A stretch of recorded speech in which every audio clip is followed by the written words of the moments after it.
This shit is crazy.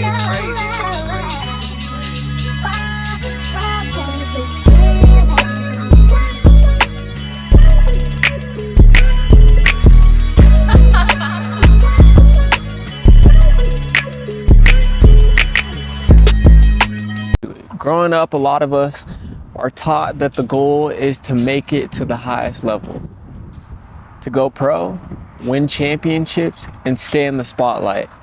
But the reality is, going pro isn't the end-all be-all. Sports have a way of staying with us long after the final game. They teach us discipline, resilience, leadership, and how to be a part of something bigger than ourselves. Those lessons show up in our careers, our relationships, and the way we move through the world every day. In this series, I'll be talking with great and amazing people whose lives have been shaped by sports in different ways. Some still compete, some coach, lead, mentor, and work behind the scenes. Others have taken these lessons and they've learned through sports and applied them to entirely different ways and paths. These conversations are about passion and purpose and what it means to stay connected to the game, even when you're no longer playing it. Because success in sports isn't just about making it to the pros. Sometimes it's about how the game helps you become the person you're meant to be. I'm Darius Brown, and this is King of the Box Presents A Lasting Legacy. Let's get into it.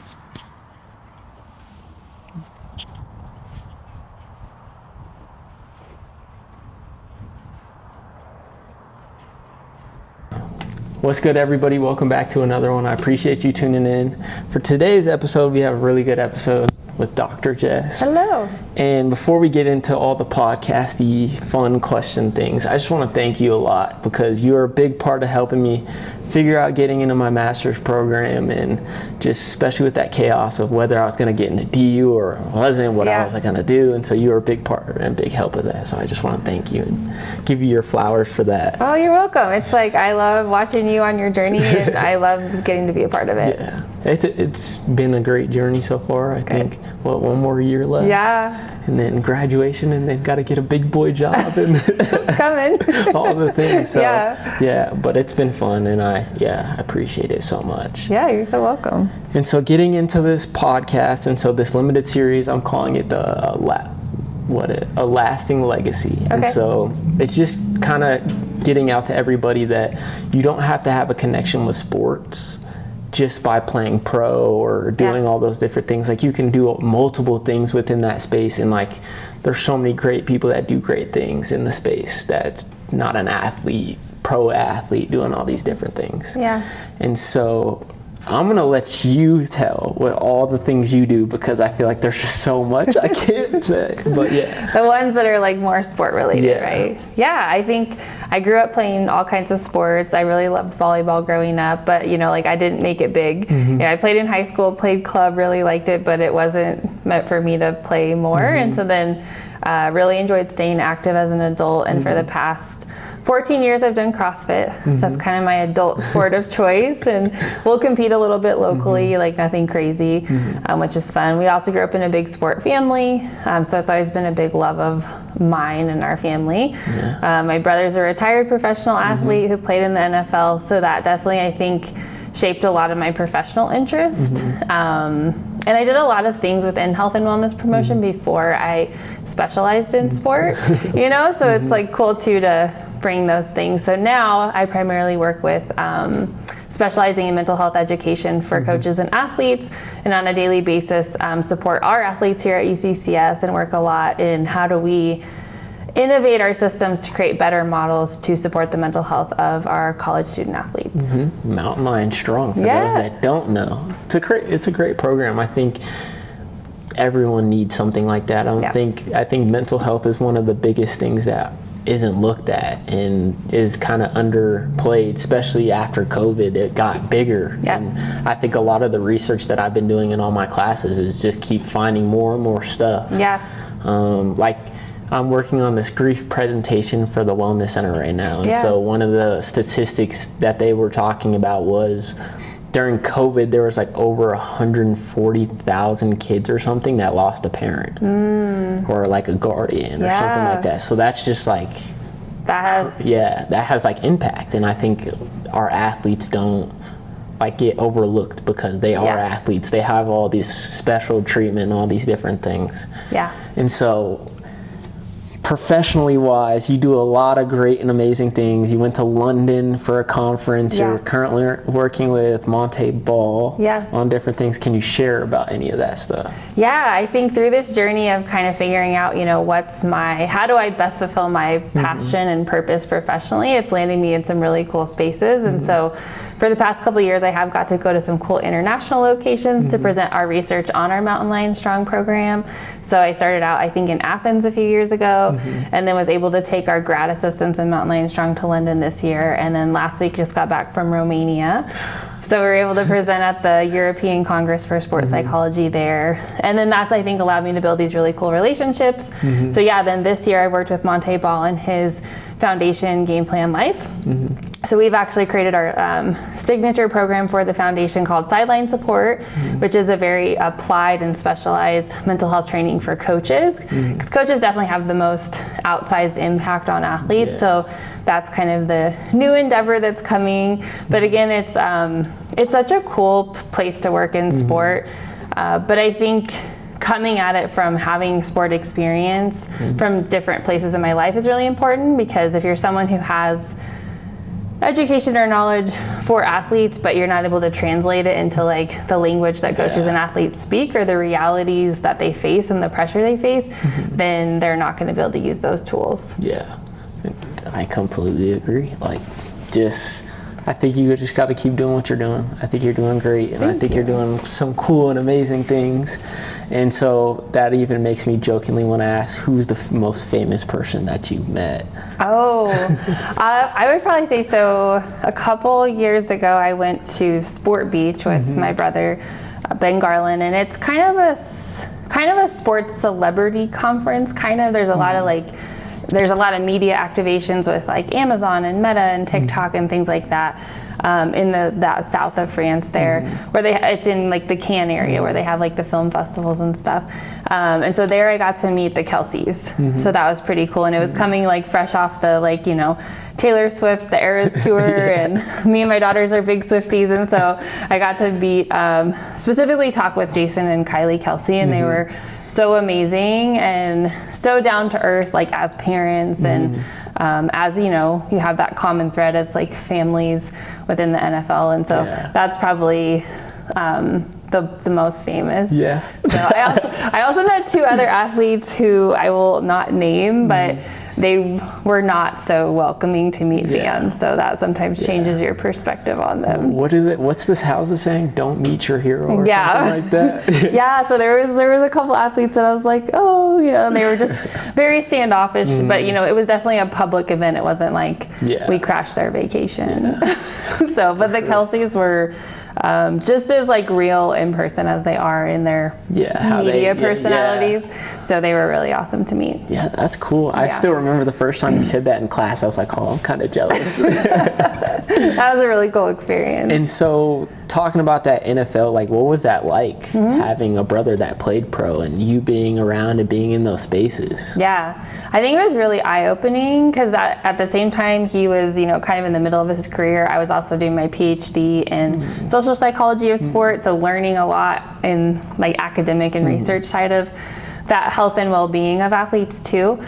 So we grew up like huge football fans since I was little, and we were diehard Denver Bronco fans. So it was really cool when Benji played for Denver, because it was like, the hometown hero kind of thing.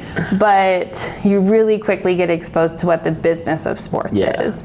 And as a fan, I don't think you know that, or you see that. So you have a very romanticized version of the NFL, for example. And so it was tough. Of course, there's like some amazing moments and great opportunities. We got to see him play in really cool stadiums, and he was in 3 Super Bowls we got to go to as a family. So some amazing memories and experiences, but also like some really hard roads. just in how poorly the professional leagues can treat their players, and being on kind of the family support system side of that. And I love that you said that, because no one ever says that, because everyone kind of sees like this star of like, oh my God, like when I go pro, or even out with college and this NIL stuff, like no one really understands that this is a business. Yeah. And so do you have any advice that you would give just with families, or maybe even that pro athlete that's like, or a kid that wanting to be a pro athlete, understanding the business? Yeah, I think coming from the mental health aspect of sports, really making sure you have a strong support system is really important. And I think too often we start to view athletes at a high level, college sports, Division I, pro sports, we start to view them as like entities in like a system. And they're often viewed as replaceable pieces of a system. It's like, oh, they're a celebrity, they're making a lot of money, so I think the expectations are really high on them. The grace is not very, and they're human beings who come from schools and neighborhoods and have parents and have siblings, and they're regular people. So I think that support system is huge. Having like healthy expectations. I think one of the hardest things that happens when athletes travel that path is their whole identity becomes as a baller, as an athlete. So when it ends, it can be really scary and dangerous time in their life for them to have, so that having a balance, having good relationships is so important. And like that just makes me think of kind of the two things that come to mind was when I took your coaching class. Yeah. And we watched the documentary, the Florida Gator documentary, and just seeing even some of those athletes where it's like you knew if you went to Florida, you were gonna go there, you're gonna have to perform. Yeah. And just that drinking, partying, all the chaos, and then some of those people didn't have support systems. So then once the money was gone, it was over. Yeah. And so then that even kind of made me think about the next time when your brother came in, and he was kind of talking about how fast, like, what did he say? Something along the lines of, the amount of time you're in the league is about as fast as you lose all that money. Yeah. And so I think that's just so real that like people don't realize. Yeah. And it's not really talked about. No, absolutely. And what do you think you learned in that, like how we talked about, like what do you think is most misunderstood about performance, do you think, from that perspective? I think just taking care of yourself. Yeah. I'd say performance-wise, I feel like a lot of these athletes are these star guys. Instead of doing the treatments and doing all these different things and making sure they're taking care of their body, they're out doing all these other things, spending money and doing all that. And then even performance-wise, they feel like they have to perform even better to reach, because I'm pretty sure in like NFL contracts, they have to hit like certain numbers in order to get paid out, depending on like where you are. And so just having to like, I have to push through injuries, I have to do all that, and so just to make that money, I think that's crazy and like bad. And I think that old idea of like more is better and like work harder, grind more, versus like like the recovery and the balance and the mental health, which actually like really supports performance, which we still really haven't gotten to that place of believing that and valuing that. And so going back into you, thinking back to your younger self, what do you think your younger self would say to you right now? I don't know. That's such a good question. I think that my younger self would be surprised. Because like growing up, I always thought I'd do something like in medicine or healthcare, like, be a medical doctor. So it's been definitely the winding road. But I think I would be proud of myself at, like, I think the confidence and like the joy I have in my work, even though it's different than what I thought when I was little. Yeah. And I mean, I completely agree. I did not think I was going to be in this health space. I actually, after the whole COVID thing, I ended walking into my senior year. I think that was like the first year after COVID or something like that. And so I remember walking in and I was undecided, but I still wanted to be a U.S. Marshal just like my uncle. And then obviously just life shifted. Sport management, and then after like post-grad now, and like just health and mental health and all the different things, health promotion. Yeah. So just crazy way life goes. Absolutely, it really does. Yeah. And so that makes me want to ask, you do work with young athletes and stuff like that, because you worked at a high school around here, right? And so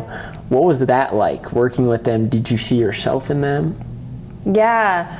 I don't think I don't think I always see myself in them as much. I think young people today, like teenagers and, you know, college students, it's just, they're developing and growing up in a much different environment. Yeah. So I think in a lot of ways it's really cool to see the younger generation, because I think they have a much more progressive and healthier perspective on the world, and their capacity to like be open to new ideas and, you know, be a part of diverse groups is so good. But the pressures they face, I think, is a lot different than when I was in high school. So I think I see more similarities to my daughters. My daughters are 11 and 14, so I think I see more of closer to their experiences in that. Yeah. And so I've always wanted to ask you this question. Okay. This is like the first time I actually like thought about asking you. Yeah. And so you do CrossFit, you do a bunch of different fun things. And so how do you define an athlete? Yeah. It's such a good question. This is something I kind of played around with early on in doing research. How would I define it? I ask students this a lot.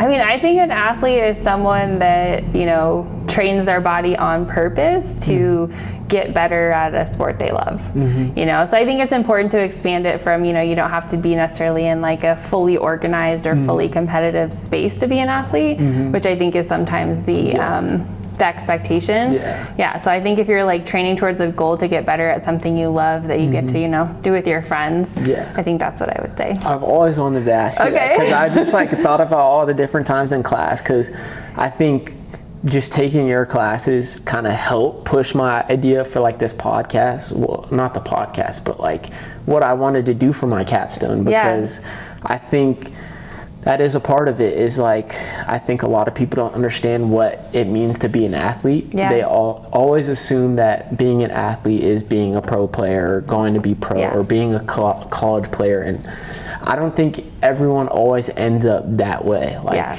I don't even know what the stats are of like what it is to make it college, let alone making it pro. It's super low. I think it's about 3 to 6% of, depending on the sport, it's like roughly 3 to 6% of high school athletes will go college, and then it's like 1 to 2% will go pro. So then it's, you know, like 1% of 2%. It's really small, the people that can go on.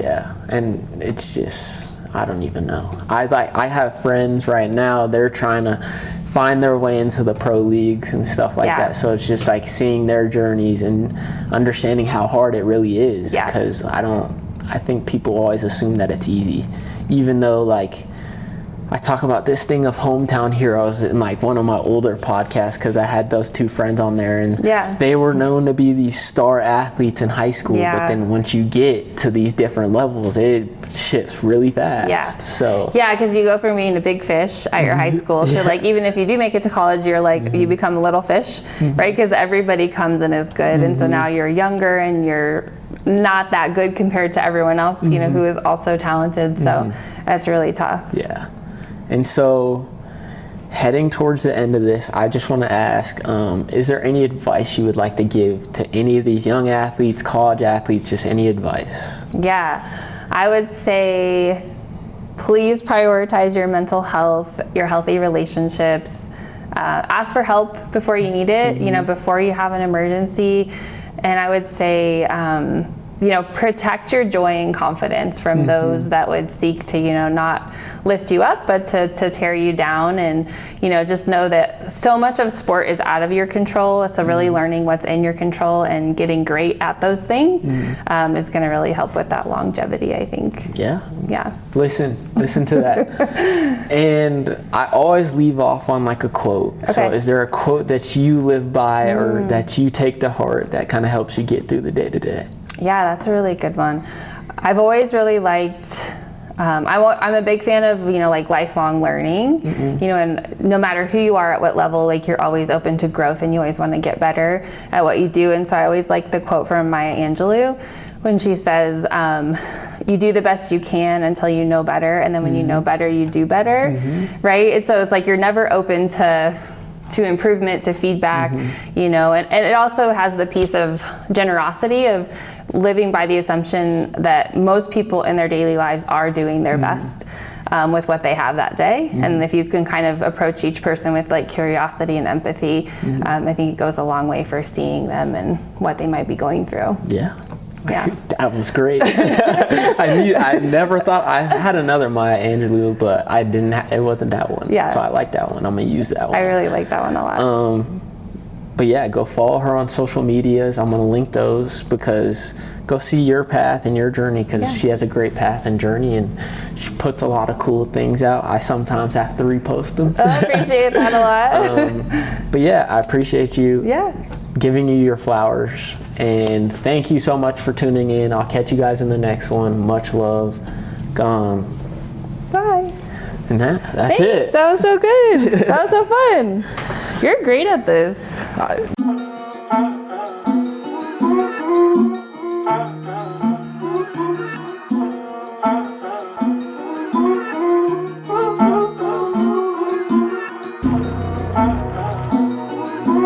This shit is crazy.